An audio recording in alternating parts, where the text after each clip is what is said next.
Everybody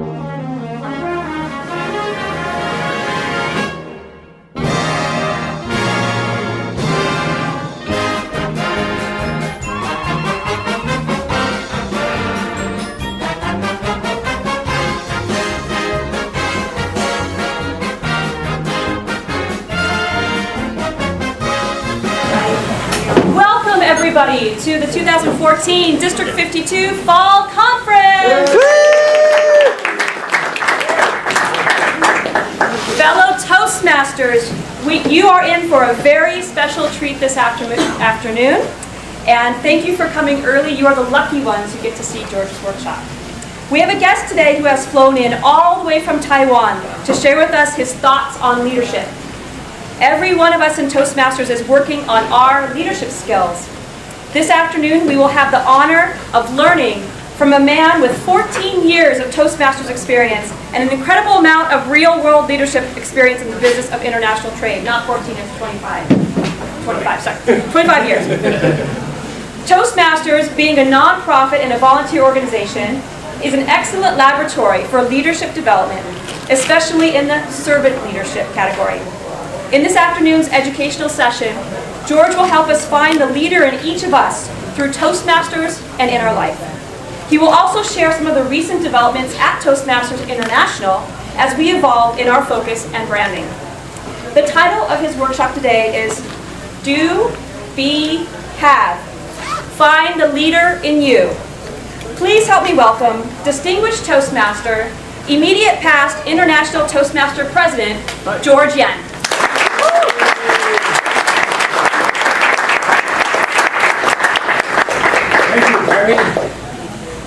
Good afternoon. Good afternoon. It's so good to be here in Burbank, California. I first heard of Burbank when I was in high school in Tokyo. I listened to the Armed Forces Network. It's brought to you from Burbank, California. That's long before I even went to Los Angeles. So now I'm glad to be finally here and find out what this city is all about. It's an entertainment industry. I am awed that so many people here are from the entertainment industry. I even feel intimidated speaking in front of all you professional actors. This workshop will be more interactive. I'm here as much to learn from you as it is to share my own thoughts on what leaders are about. Because what's our tagline for Toastmasters since 2010? Where leaders are made. Now, what does that mean to some people? Does that make any sense? Does it click with you? Or is that, I have no idea what that's all about? Anybody want to volunteer? Sure. Yes, ma'am. You don't start out being a leader. Leaders are made by their experiences and their skill set training. Thank you. Anybody else? Yes, sir. Leaders are groomed by Toastmasters. There's a grooming process to become a leader. Anybody have any other thoughts? Yes, ma'am. Possibly there are hidden potentials that we all have as leaders, and Toastmaster has the energy to bring it out. Yes. For those of you who have read that little personally speaking by our founder, Dr. Ed Smith, he took a quote. He said, "Public speaking is like polishing the gem. It brings out the hidden potential that's within it." And that is very well put. In my 25 years as Toastmasters and the last 7 years on the board, one of my mission is to try to get the world to understand what Toastmasters are about. And there's a lot of confusion. We have a real identity crisis, if you will. At best, we're known as public speaking, and that's real. But I've always felt that is really a misunderstanding. It is a means to an end. And Dr. Smedley spent most of his time talking about public speaking. But really, what comes underneath that is really development of leadership. Because how many leaders you know who are not good speakers? Absolutely nobody. So that's a prerequisite for leadership. So public speaking is only a means to the end of developing leadership skills. So, since 2010, we rolled out this new tagline to focus our image. And we say, Toastmasters, where leaders are made. The question is, certainly in my mind, so how do we do that? It is implied. And I'd like to offer to you some of my thoughts and hypotheses. And I'd like to have your feedback, whether that makes sense to you or not. And if you have different thoughts. We, as leaders, can't do everything ourselves. Even in a small geographical district as District 52, you need a teamwork. And I learned that when I was in Taiwan. Taiwan is only 10 times bigger perhaps than Burbank, but you can't cover the territory. Can you imagine a district governor of Europe where there's about 20 countries and a whole continent? How do you run a district like that? Over 16 different languages and countries. It is through team building and empowering of others to be able to accomplish, and they have been distinguished and presently distinguished for many years. And this is another amazing story of sometimes leveraging oneself. This is basically become when I have a chart there, the being is the first circle of who you are. And why is this important? Because who you are is what you bring to the job. Whether you're an extrovert, are you a dictator, are you a team builder, are you a very shy person? That's the being that you bring to the job. And then when you perform either a club office or a district office, you're forced to do the things that that office calls you to do. And that's why this is empowering, because one of the things I discovered in my leadership journey is that nobody is ever ready for a leadership position. If you are 50 or 60% there, go for it. The rest of it comes from the doing. And that's why in Toastmasters, we say we learn by doing. So many people are often shy when they call for leadership. They say, oh, I'm not ready for it. Well, guess what? Nobody's ever ready. Did you think I was ready to be the international president? No. That's the secret, ladies and gentlemen. Yes. It takes a certain, how are we doing? Yeah. Okay, that's the being. And it has to do with your core values. The values of what makes you we believe in. And in Toastmasters, if we inculcate into ourselves respect, integrity, service, and excellence, that's a way to serve us well and try to internalize those core values. Part of the being is also your intention. What do you bring to the job? You come in with the intention, I'm going to do well, I'm going to give the best I can, or you can always take the attitude of, I'm just going to muddle through. I'm an LGM because I want to be a district governor. And I'll tell you, when I became an LGM in the year 2002, that's my weakest suit. I'm not a salesperson, I'm not a marketing person. And yet, I have to go through that if I want to be a district governor. So I stepped into it with a little sense of like, I hope I survive this job. But my learning from that year is that I don't have to be a super salesman. It is about empowering others. And I will share just one story about how during my year as district governor, we created 15 campus clubs in the University of Taiwan. We had a campus union. Now, how did I do that? All I did was I mentored a student leader. And he just carried the ball and ran with it. And my learning from that experience, and that he contributed, I don't know, half a dozen clubs to start with that in the modern youth. My learning from that is sometimes the messenger is as important as the message. If I was to go to the youth and say, hey, Toastmasters is cool, it's great, I have no credibility. Really, I mean, but if one of their own says, hey, Toastmasters is a cool place to be, he has credibility. So that is like achieving a purpose through others. And one learning I have, don't do everything yourself. If somebody else can do it better than you, let him do it, or him or her do it. And that is one of my learning about empowering others to achieve a common goal. And then when you're in the role, the doing, and this is what I did as an LGM, I sort of went through and I learned from that by the experience. And at the end of my year, I was awed and amazed, like, wow, we became select distinguished. And I scratched my head and said, wow, how did I do that? That is a learning experience. So yes, the first is the courage to step into the role. And it reminds me of what Winston Churchill, Prime Minister of England, said during the war. It's the first virtue in humankind is courage. I thought, wow, why did he say that? Why is courage the first virtue? Because without courage, you can't even attempt to have any other virtues. So you've got to have the courage to step into out of your comfort zone, something that you've never experienced before. So by the doing, you come out and say, wow. And this is what Toastmaster means when we learn by doing.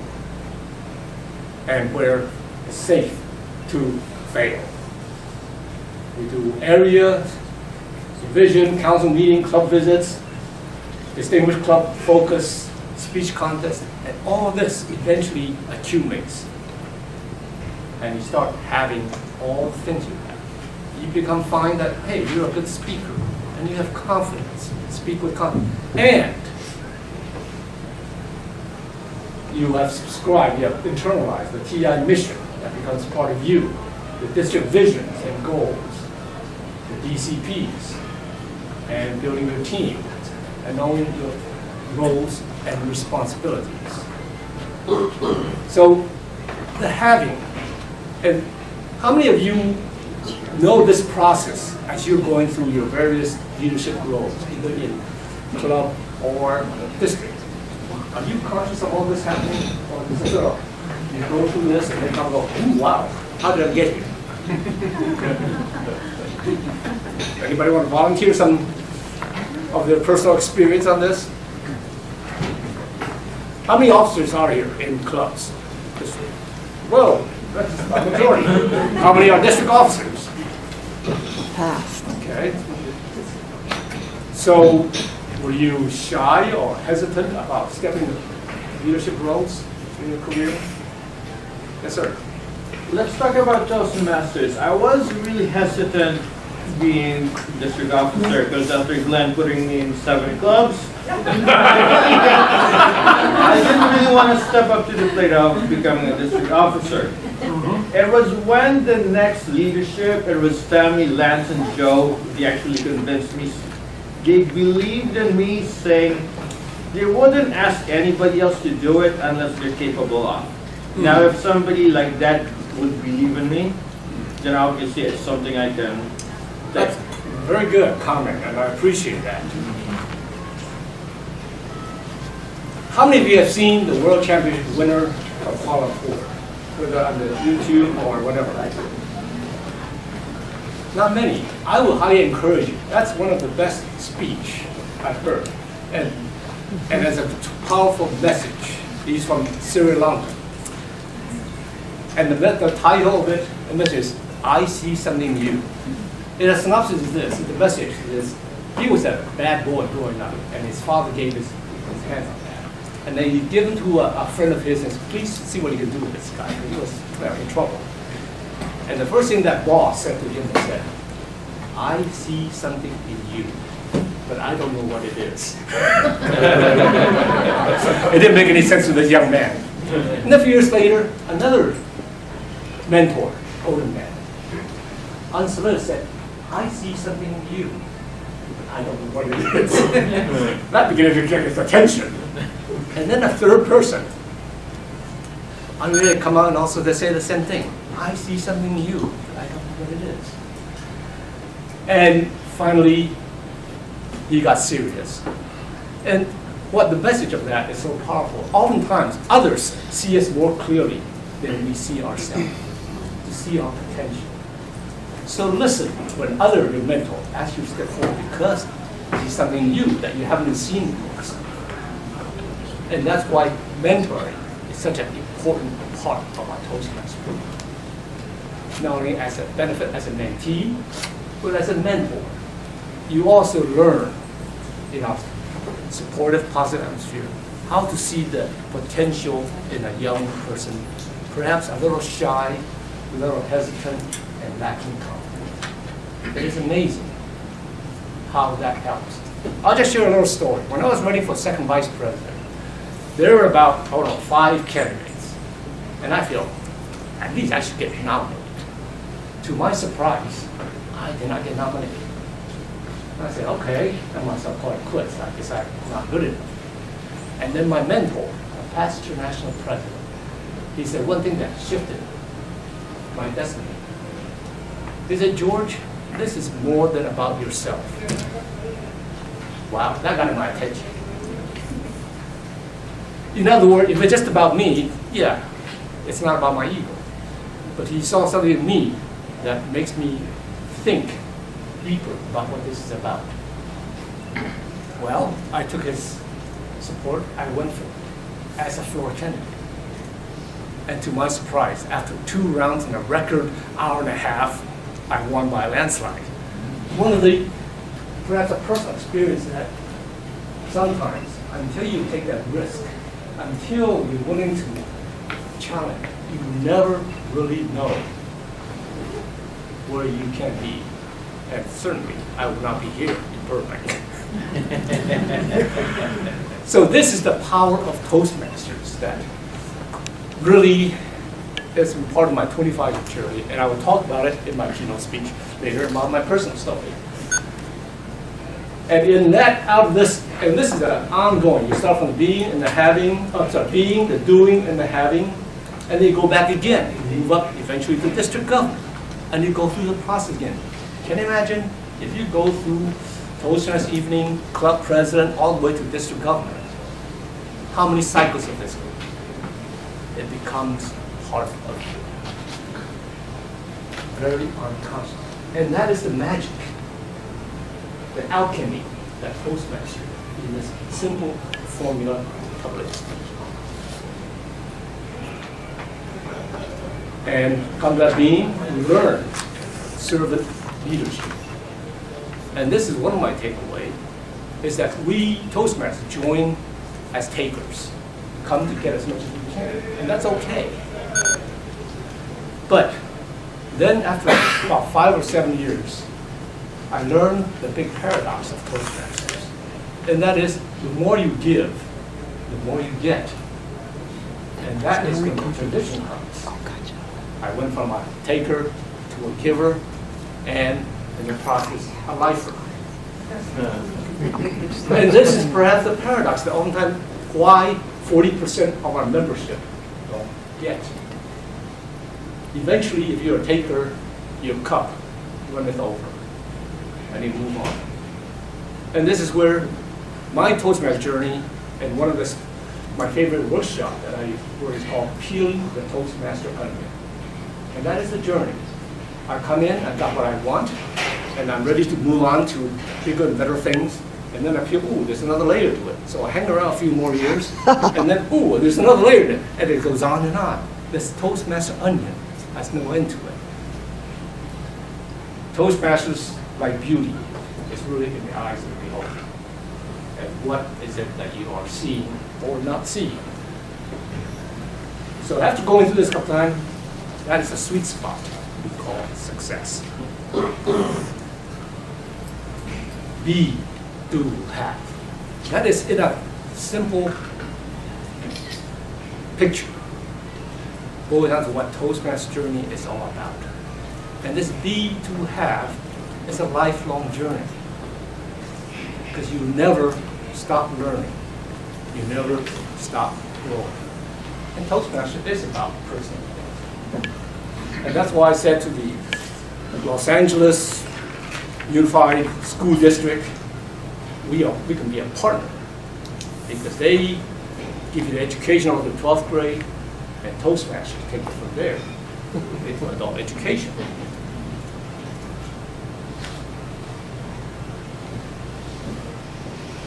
All right, doing, just the doing without the having, it is ineffective. Having without doing, it's all talk and no action. Doing, having without the being, then you are hollow and robotic. So what's important is that after all this, you have to internalize. And I just give you one example. One of the values that have served me well in my life is integrity, which is very much a part of core of Toastmasters. But guess what? Integrity is also a value that has served me well in my business. My business is built on international partnership with 2 Japanese companies, 1 American company, 1 Canadian. It is that trust, and that is built on integrity. It's amazing. That's another story maybe I'll talk about later tonight. Being without doing and having. Am I blocking some of you over here? Maybe I should stand on this side. Being without doing and having. It's a hermit. You might as well set a bodhisattva tree and hopefully achieve nirvana from all the meditation. But I don't think most of us are equipped to do that. So a truly effective leader must stand on the 3 legs of being, having, and doing. Missing any one of these 3 legs, the leadership cannot be successful. How many leaders you know that after a while you found there's something missing in the being? All of a sudden you choose not to follow it. So that being, it's invisible and it's intangible, but it's so powerful. It is what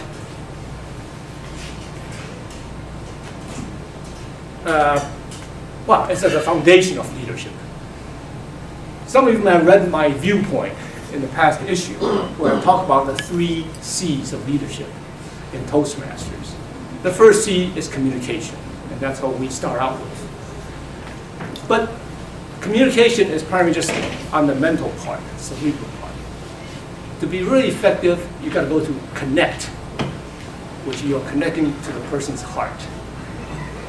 When you are successful in communication and connecting, you achieve the 3rd C of collaboration, which is team building. Because you can't lead playing solo. You need to have followers and partners.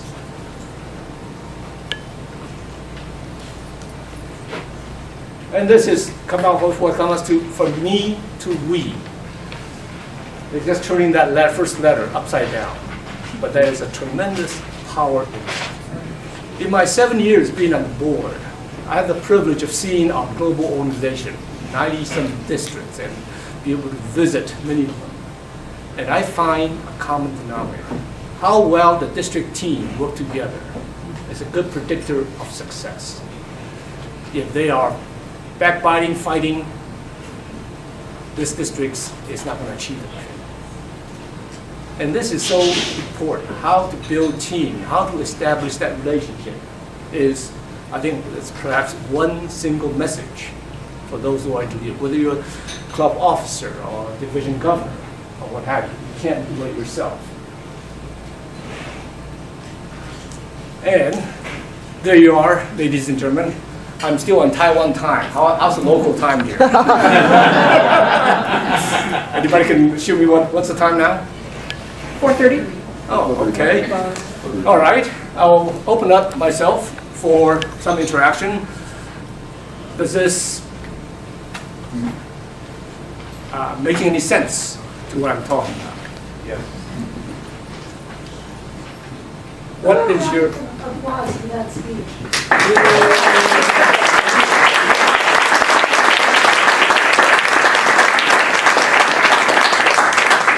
Anybody have any questions for me? Is still something unclear, or you have a different perspective? Yes, sir. It's not a different perspective, but it's more of a, what is the difference between leadership and managership? leadership or managing? Okay, that's a fair question. The simplest definition I have for leadership is influencing others. Managing, you do it by dictate. Dictate? Dictate. And this is why I come to see that Toastmaster is the purest form, place where the practice the purest form of leadership. Nobody owes their paycheck to you or their promotion, whatever. They follow because they choose to. Anytime they choose not to, you're gone. And I remember Dan Rex has one of his caps that was given. He says, "I'm their leaders. Where are my followers?" What do you call it? So you lead by influence rather than by coercion or power. Management is much more by dictate in its simplest form. Thank you. Yes, anybody else? Yes, sir. How'd you get into Toastmasters? That would be a part of my keynote speech. And I said, you can hold on. It's a lifelong story. Looking forward to it. Okay. Yes, ma'am. I'm just wondering if you can email that to us, so. I can do that. I can do that. Great. Okay. Yes, ma'am. I have to kind of laugh, the timing is just horrendous on this. I'm taking business management classes, and the evening of my homework last week was distinguishing the differences between leaders and managers. So can we hit rewind? Well, one of the books my wife and I are reading, and it's very popular for those who are interested in that, it's called Reinventing the Organization by an author called Lund. And it's talking about how organizations, business, for-profit, non-profit, are changing. The old hierarchy is collapsing, where there's no bosses anymore. Can you imagine running 1,000 employees without real bosses? They just start tapping the group lister. And I suggest that's the trend of the time. And if you're interested in that, you might read that book. It's a very powerful one. Yes, ma'am. What's your biggest challenge as the district international business? Oh. What do you do to get through it? I'm sorry? What do you do to get through your challenges? Well, I suppose the way to answer that is I've been asked, I've traveled, I don't know, a dozen districts in 10 countries and 5 continents. And I was asked the question is, don't you ever get worn out and tired of talking about this? Fair enough. And that question sort of took me aback. And my answer also surprised me. I said, actually, no. I feel energized when I'm with Toastmasters. Because the thing is called unity in diversity. We are all the same. 14,650 clubs and 313. But we're all different. And I'm still learning something new each district. I guess the metaphor is like, I feel like a bumblebee. I go sort of cross-country in the districts, and there's still different things, good ideas for each. And to help, I guess if in a simple form, the biggest challenge, and that was my term last year, is how to increase our retention rate. I take it as a personal mission for 2 reasons. Our retention, certain amount of turnover is healthy. There's no such thing as 100%. But 40%, which is this district and as our organization, is a tremendous waste, not only for the organization, but for the individuals.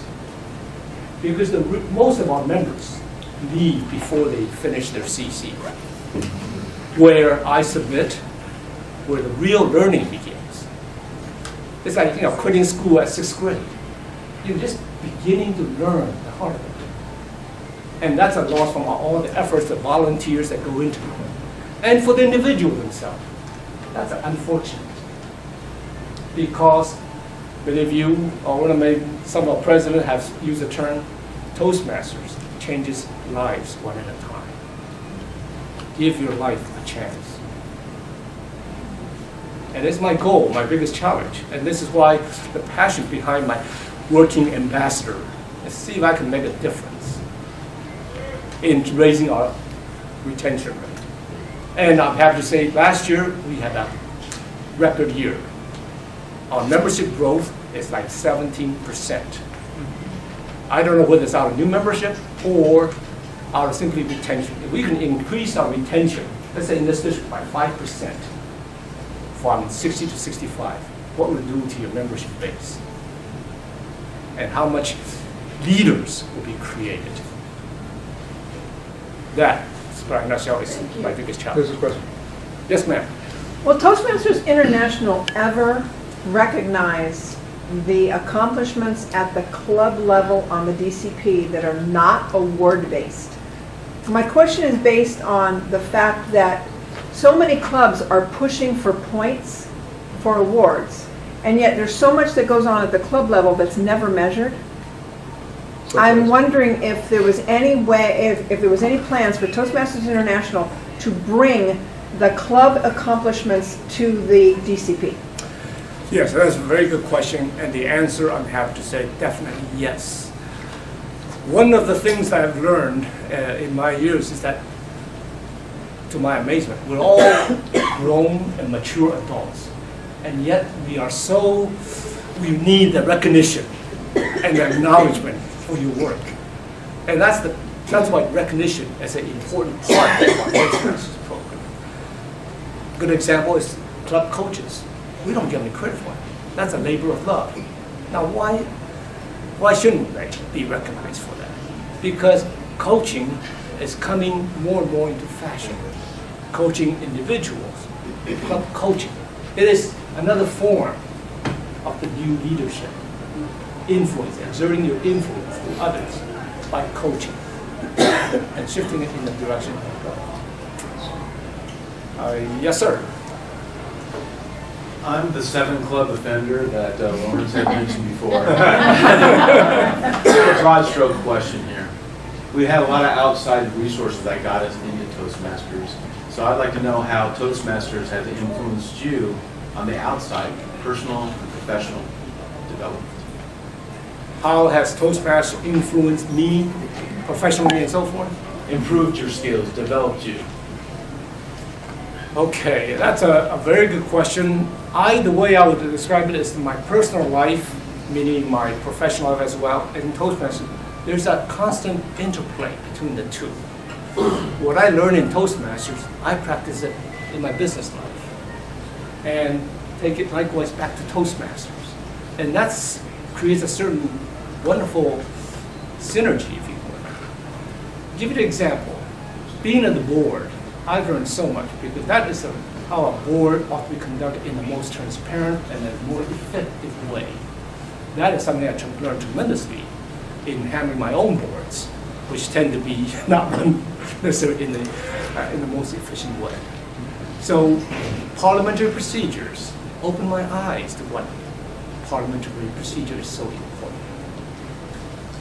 Those of you who have been in Kuala Lumpur, I was conducting a general meeting, and then I had a parliamentarian, professional parliamentarian sit next to me, and there was a mistake made, and we went out of bounds, and there were some people in the audience who said, that's against the rule. And there I was sitting in front of 2,500 people. I said, okay, what do I do now? And, they are trying to. And to me, the parliamentary book, and I've been given a book about parliamentary.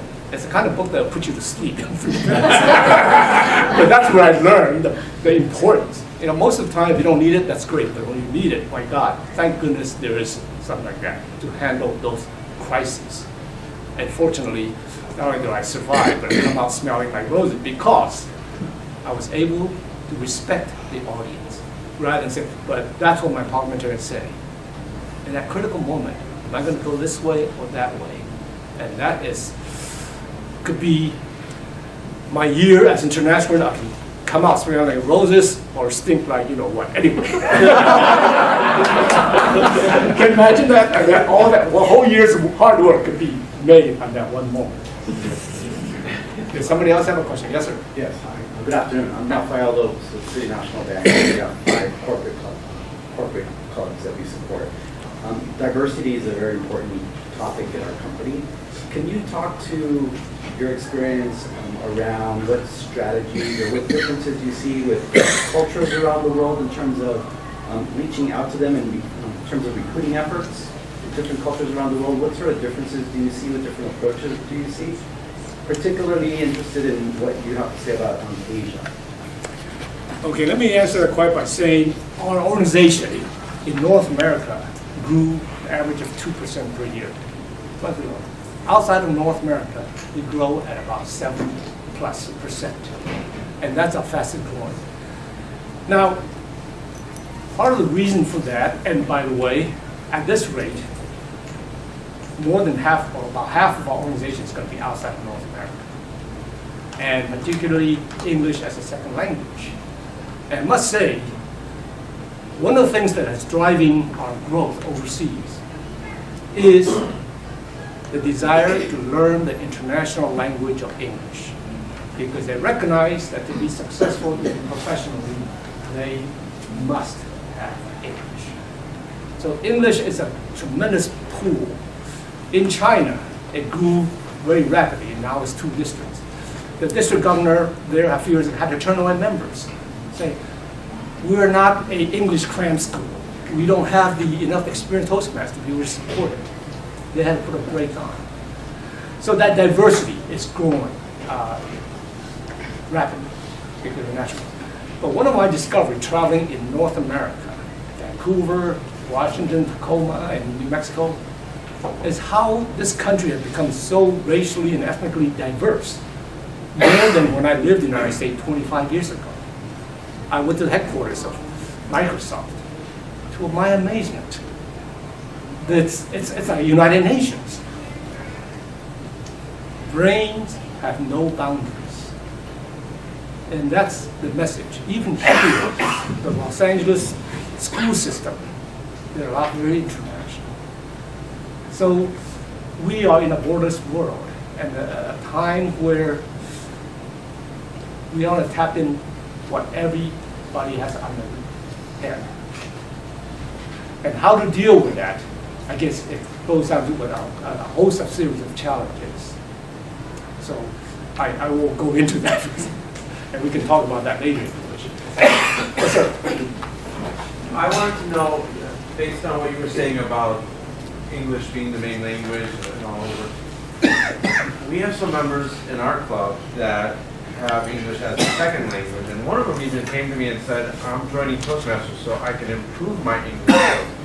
Is there anything going on in international that will help, any programs that help people that are English as second language in improving their language skills instead of just doing a speech? Maybe some accent reduction type of manuals or anything like that?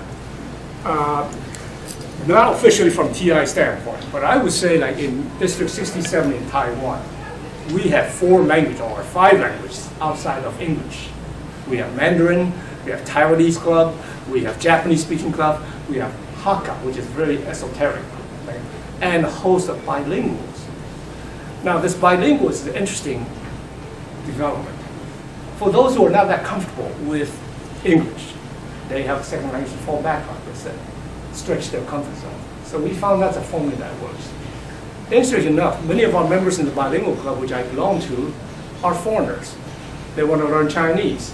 So they're not comfortable with it. So they also can have a crutch of English. So that is one way to do that. And this is one of the challenges moving forward in our organization, right, is that as we become more diverse and there's a lot of non-English clubs growing. In Europe, there's about 16 different languages. And if they learn, how do you manage such diversity? And that's my personal concern. It's great to have that diversity, but management-wise, that is to be a real challenge. Yes, ma'am. I'm also part of City National Bank, and we do have our 5 clubs, and I'm proud to share that with our club itself, we have 16 new memberships since July, all built upon referrals and different colleagues working together, each to bring in a new member. We did have a concern though at the beginning of the new year, which began in July, I guess there was a training period in which 3 to 4 colleagues or members, officers, were to complete a training program between July and by end of August. Unfortunately, we change our officers each year to encourage the development of leadership and all, and there was a lack of communication on that, and our club didn't receive notification. And with that, we're unable to get that point, and I'm happy that you brought up the fact about the points, because we felt a little bit defeated from the beginning. And I only bring this to your attention because I just think that perhaps maybe other teams are also, as you have new teams start up or new years and start up. That was a part that was kind of hard for us to digest because it seemed like it was the easiest point to get. And even though I went to the top in Irvine, they told me that there was nothing that there could be done to make an adjustment on time frame to get somebody out to help train us. I would like to have your input on something like that. It would kill leadership for us. Okay, thank you. Well, I will pass this on for my next stop in Denver, where we have the executive committee meeting. And fortunately, we have a growing staff, paid professional staff at World Headquarters, about 140, that deal with really this global organization of 313,000 members. And I learned people here, you're so close to the World Headquarters, I might take a visit one of these days, find out how this organization is run. It's amazing how this organization can be run with such a small staff, but a large reliance on the volunteers. Again? Yes, sir. One quick question.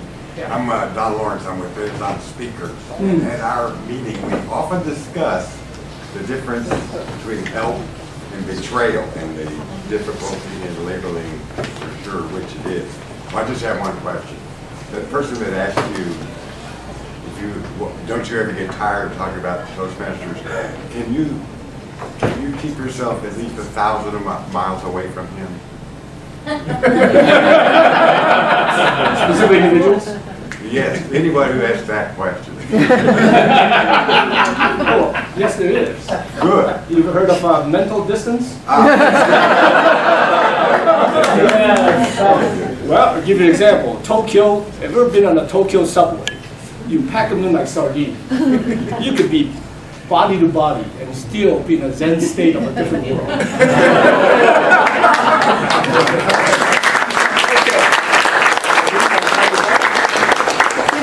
A few minutes left. Okay. Oh, yes, sir.